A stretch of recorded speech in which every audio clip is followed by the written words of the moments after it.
Chapter 61 The Carmelite Convent at Béthune. Great criminals bear about them a kind of predestination which makes them surmount all obstacles, which makes them escape all dangers, up to the moment which a wearied Providence has marked as the rock of their impious fortunes. It was thus with Milady. She escaped the cruisers of both nations, and arrived at Boulogne without accident.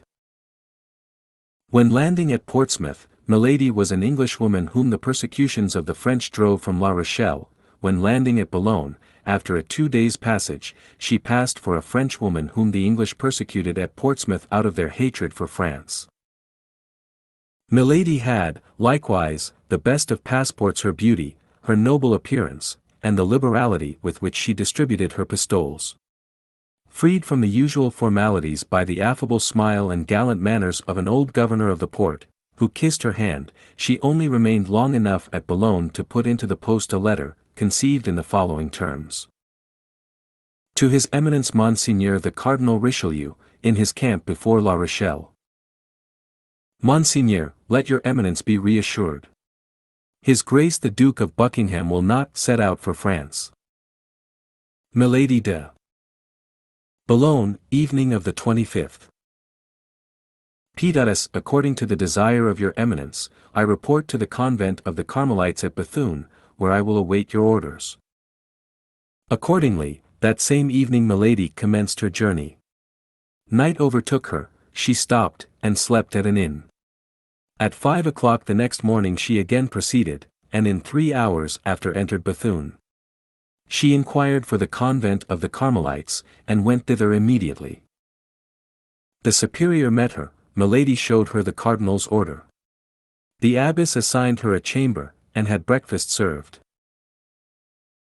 All the past was effaced from the eyes of this woman, and her looks, fixed on the future, beheld nothing but the high fortunes reserved for her by the cardinal, whom she had so successfully served without his name being in any way mixed up with the sanguinary affair. The ever-new passions which consumed her gave to her life the appearance of those clouds which float in the heavens, reflecting sometimes azure, sometimes fire, sometimes the opaque blackness of the tempest, and which leave no traces upon the earth behind them but devastation and death. After breakfast, the abbess came to pay her a visit. There is very little amusement in the cloister, and the good superior was eager to make the acquaintance of her new boarder. Milady wished to please the abbess. This was a very easy matter for a woman so really superior as she was. She tried to be agreeable, and she was charming, winning the good superior by her varied conversation and by the graces of her whole personality. The abbess, who was the daughter of a noble house, took particular delight in stories of the court, which so seldom travel to the extremities of the kingdom, and which, above all, have so much difficulty in penetrating the walls of convents, at whose threshold the noise of the world dies away. Milady, on the contrary, was quite conversant with all aristocratic intrigues, amid which she had constantly lived for 5 or 6 years. She made it her business, therefore, to amuse the good abbess with the worldly practices of the court of France, mixed with the eccentric pursuits of the king. She made for her the scandalous chronicle of the lords and ladies of the court, whom the abbess knew perfectly by name, touched lightly on the amours of the Queen and the Duke of Buckingham, talking a great deal to induce her auditor to talk a little. But the abbess contented herself with listening and smiling without replying a word. Milady, however, saw that this sort of narrative amused her very much, and kept at it, only she now let her conversation drift toward the cardinal. But she was greatly embarrassed. She did not know whether the abbess was a royalist or a cardinalist. She therefore confined herself to a prudent middle course. But the abbess, on her part, maintained a reserve still more prudent, contenting herself with making a profound inclination of the head every time the fair traveller pronounced the name of His Eminence. Milady began to think she should soon grow weary of a convent life. She resolved, then, to risk something in order that she might know how to act afterward. Desirous of seeing how far the discretion of the good abbess would go, she began to tell a story, obscure at first, but very circumstantial afterward, about the cardinal, relating the amours of the minister with Madame d'Aiguillon, Marion de Lorme, and several other gay women. The abbess listened more attentively, grew animated by degrees, and smiled. Good, thought Milady, she takes a pleasure in my conversation. If she is a cardinalist, she has no fanaticism, at least. She then went on to describe the persecutions exercised by the cardinal upon his enemies. The abbess only crossed herself, without approving or disapproving. This confirmed Milady in her opinion that the abbess was rather royalist than cardinalist. Milady therefore continued, coloring her narrations more and more. I am very ignorant of these matters, said the abbess, at length, but however distant from the court we may be, however remote from the interests of the world we may be placed, we have very sad examples of what you have related. And one of our boarders has suffered much from the vengeance and persecution of the cardinal. One of your boarders, said Milady, oh, my God! Poor woman! I pity her, then. And you have reason, for she is much to be pitied. Imprisonment, menaces, ill-treatment, she has suffered everything.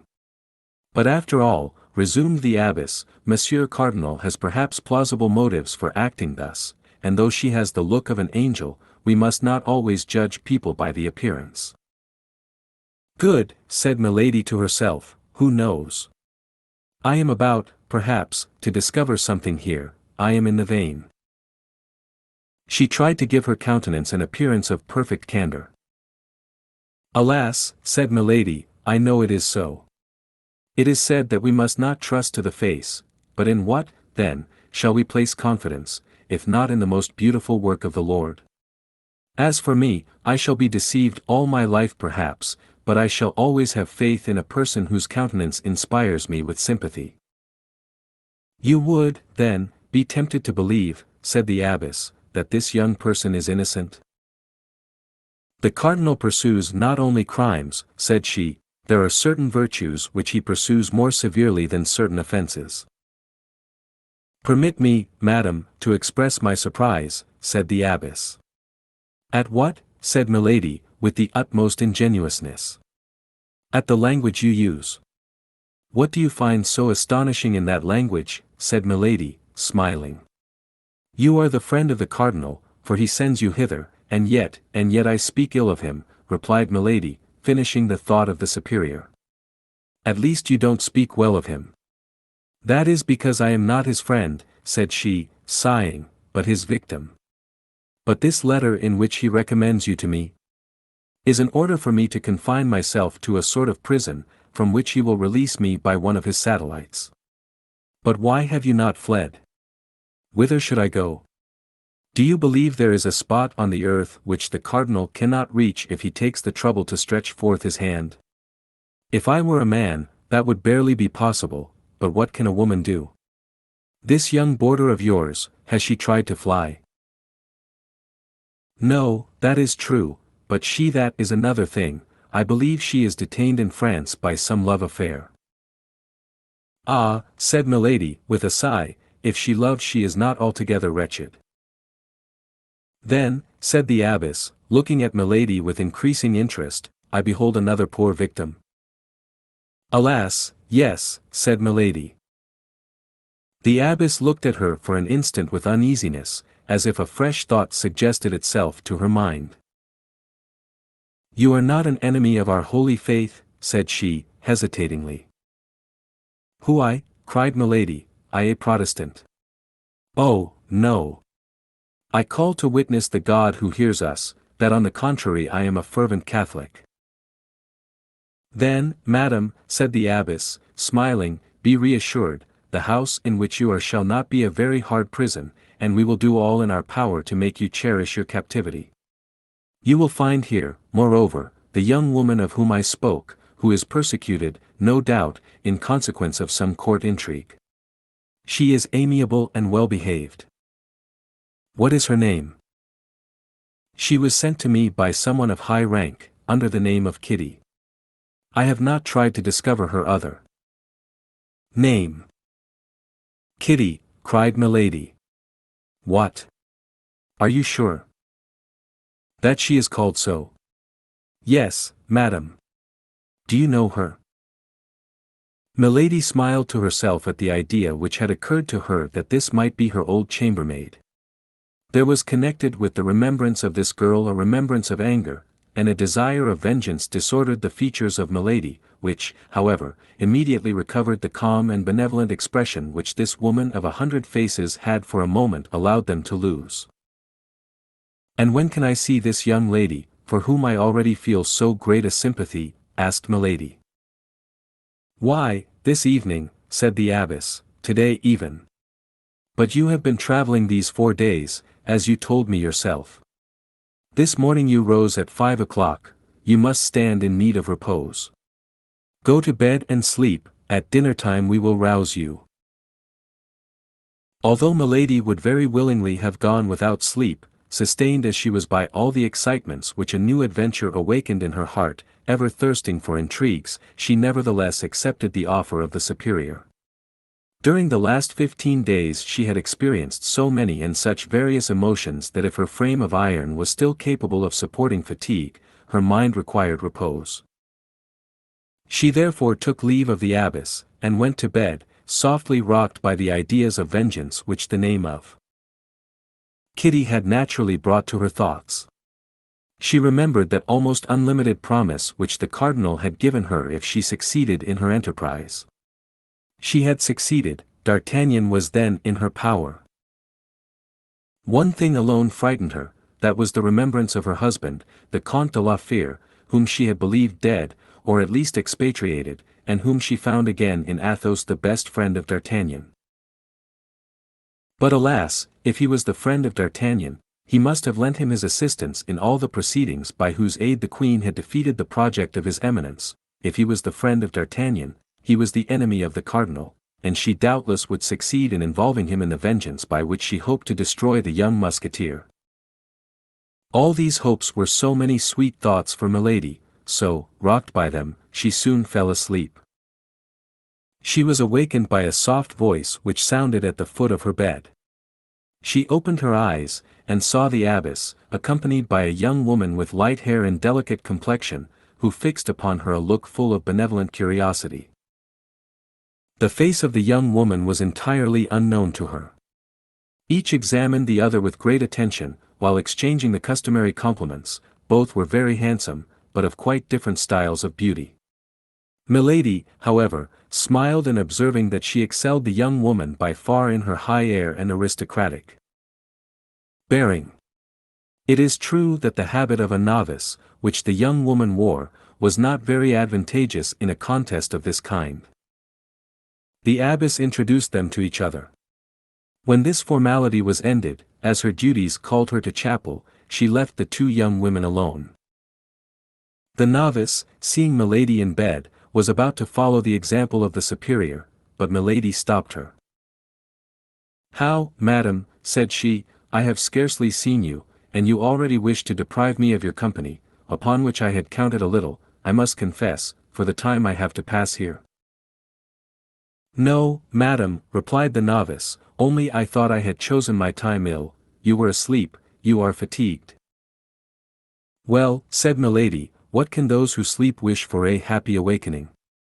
This awakening you have given me, allow me, then, to enjoy it at my ease," and taking her hand, she drew her toward the armchair by the bedside. The novice sat down. "How unfortunate I am," said she, "I have been here 6 months without the shadow of recreation. You arrive, and your presence was likely to afford me delightful company, yet I expect, in all probability, to quit the convent at any moment." "How, you are going soon?" asked Milady. "At least I hope so," said the novice, with an expression of joy which she made no effort to disguise. "I think I learned you had suffered persecutions from the cardinal," continued Milady. "That would have been another motive for sympathy between us. What I have heard, then, from our good mother is true, you have likewise been a victim of that wicked priest." "Hush," said Milady, "let us not, even here, speak thus of him. All my misfortunes arise from my having said nearly what you have said before a woman whom I thought my friend, and who betrayed me. Are you also the victim of a treachery? No, said the novice, but of my devotion, of a devotion to a woman I loved, for whom I would have laid down my life, for whom I would give it still. And who has abandoned you? Is that it? I have been sufficiently unjust to believe so, but during the last 2 or 3 days I have obtained proof to the contrary, for which I thank God, for it would have cost me very dear to think she had forgotten me. But you, madam, you appear to be free, continued the novice, and if you are inclined to fly it only rests with yourself to do so.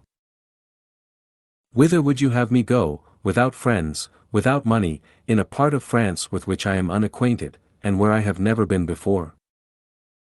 Oh, cried the novice, as to friends, you would have them wherever you want, you appear so good and are so beautiful. That does not prevent, replied Milady, softening her smile so as to give it an angelic expression, my being alone or being persecuted. Hear me, said the novice, we must trust in heaven. There always comes a moment when the good you have done pleads your cause before God, and see, perhaps it is a happiness for you, humble and powerless as I am, that you have met with me, for if I leave this place, well, I have powerful friends, who, after having exerted themselves on my account, may also exert themselves for you.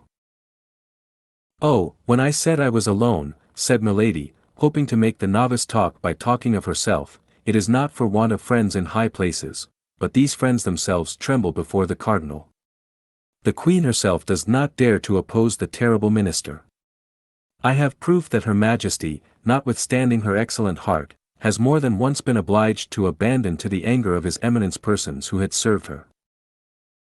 Trust me, madam, the Queen may appear to have abandoned those persons, but we must not put faith in appearances. The more they are persecuted, the more she thinks of them, and often, when they least expect it, they have proof of a kind remembrance. Alas, said Milady, I believe so, the Queen is so good. Oh, you know her, then, that lovely and noble Queen, that you speak of her thus, cried the novice, with enthusiasm. That is to say, replied Milady, driven into her entrenchment, that I have not the honor of knowing her personally, but I know a great number of her most intimate friends. I am acquainted with Monsieur de Putange, I met Monsieur de Jard in England, I know Monsieur de Treville.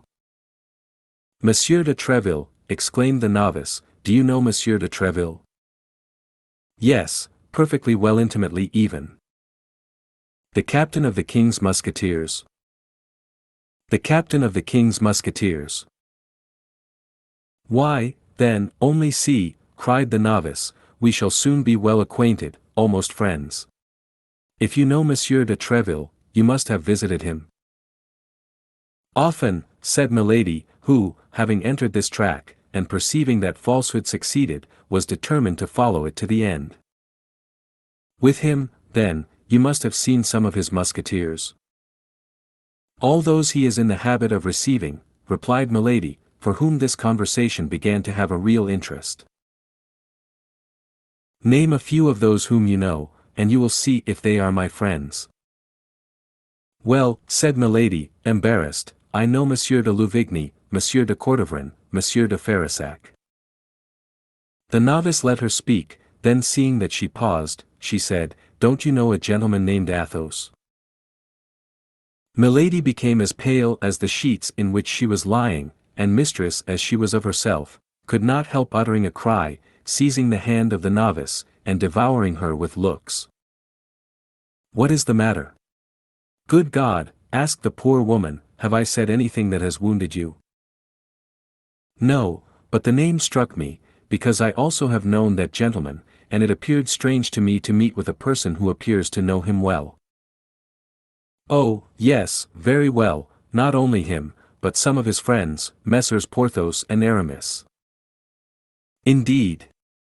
You know them likewise?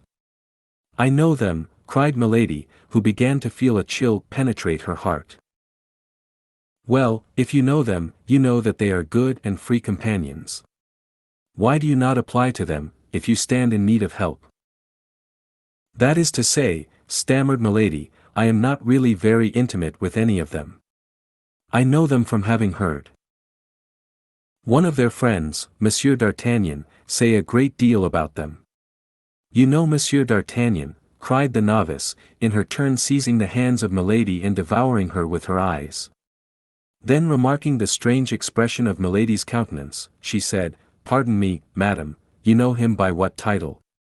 "Why," replied Milady, embarrassed, "why, by the title of friend." "You deceive me, madam," said the novice, "you have been his mistress." "It is you who have been his mistress, madam," cried Milady, in her turn. "I," said the novice. "Yes, you. I know you now. You are Madame Bonacieux." The young woman drew back, filled with surprise and terror. "Oh, do not deny it. Answer," continued Milady. "Well, yes, madam," said the novice, "are we rivals?" The countenance of Milady was illumined by so savage a joy that under any other circumstances Madame Bonacieux would have fled in terror, but she was absorbed by jealousy.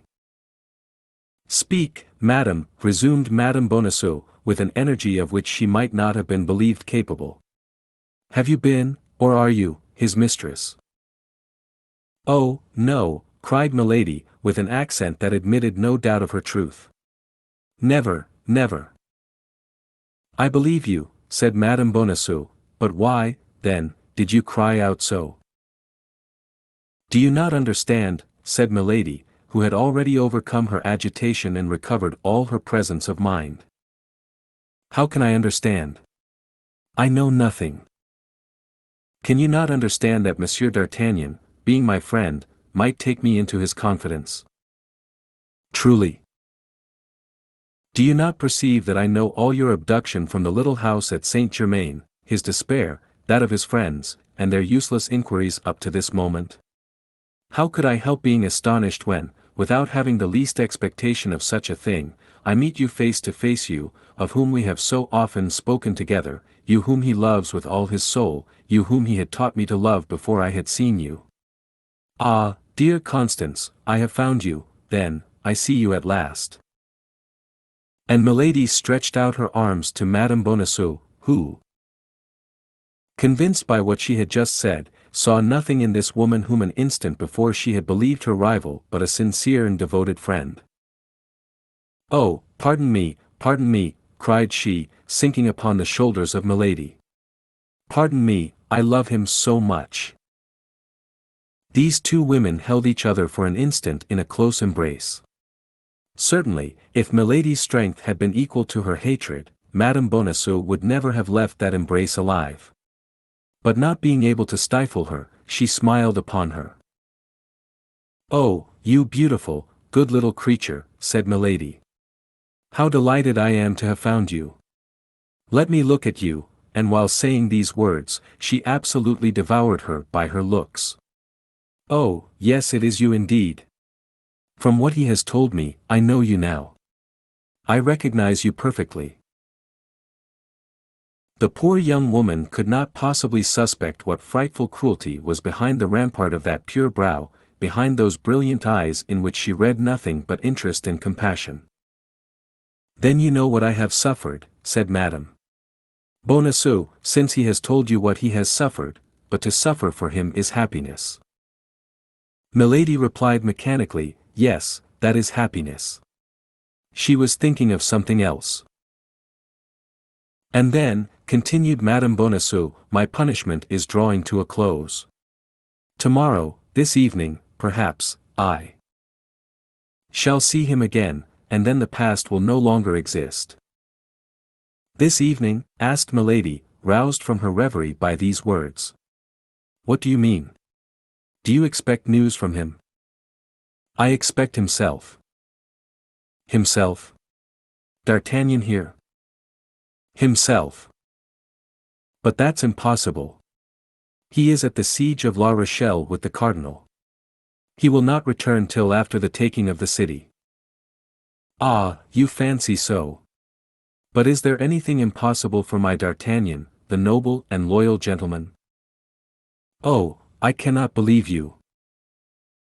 Well, read, then, said the unhappy young woman, in the excess of her pride and joy, presenting a letter to Milady.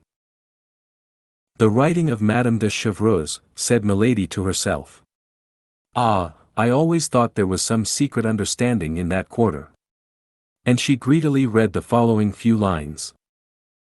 My dear child, hold yourself ready. Our friend will see you soon, and he will only see you to release you from that imprisonment in which your safety required you should be concealed. Prepare, then, for your departure, and never despair of us. Our charming Gascon has just proved himself as brave and faithful as ever. Tell him that certain parties are grateful for the warning he has given. Yes, yes, said Milady, the letter is precise. Do you know what that warning was? No, I only suspect he has warned the Queen against some fresh machinations of the Cardinal. Yes, that's it, no doubt, said Milady, returning the letter to Madame Bonacieux, and letting her head sink pensively upon her bosom. At that moment they heard the gallop of a horse. Oh, cried Madame Bonacieux, darting to the window, can it be he? Milady remained still in bed, petrified by surprise. So many unexpected things happened to her all at once that for the first time she was at a loss. He, murmured she, can it be he? And she remained in bed with her eyes fixed. Alas, no, said Madame Bonacieux, it is a man I don't know, although he seems to be coming here. Yes, he checks his pace, he stops at the gate, he rings. Milady sprang out of bed. You are sure it is not he? Said she. Yes, yes, very sure. Perhaps you did not see well. Oh, if I were to see the plume of his hat, the end of his cloak, I should know him. Milady was dressing herself all the time. Yes, he has entered. It is for you or me. My God, how agitated you seem. Yes, I admit it. I have not your confidence, I fear the Cardinal. Hush, said Madame Bonacieux, somebody is coming. Immediately the door opened, and the superior entered. Did you come from Boulogne? Demanded she of Milady. Yes, replied she, trying to recover her self-possession. Who wants me? A man who will not tell his name, but who comes from the Cardinal. And who wishes to speak with me? Who wishes to speak to a lady recently come from Boulogne. Then let him come in, if you please. Oh, my God, cried Madame Bonacieux. Can it be bad news? I fear it. I will leave you with this stranger, but as soon as he is gone, if you will permit me, I will return. Permit you? I beseech you. The superior and Madame Bonacieux retired. Milady remained alone, with her eyes fixed upon the door. An instant later, the jingling of spurs was heard upon the stairs, steps drew near, the door opened, and a man appeared. Milady uttered a cry of joy. This man was the Comte de Rochefort, the demoniacal tool of his eminence. Thank you for watching. We are dedicated to curating literature into some of the best read-along audiobooks anywhere. Please support the channel by clicking like and subscribe. As our supporters grow, we will be able to improve the quality of our publications, add better voices, and make more great books available to our viewers. If you have any requests, feel free to message us anytime. ultimateaudiobooks.com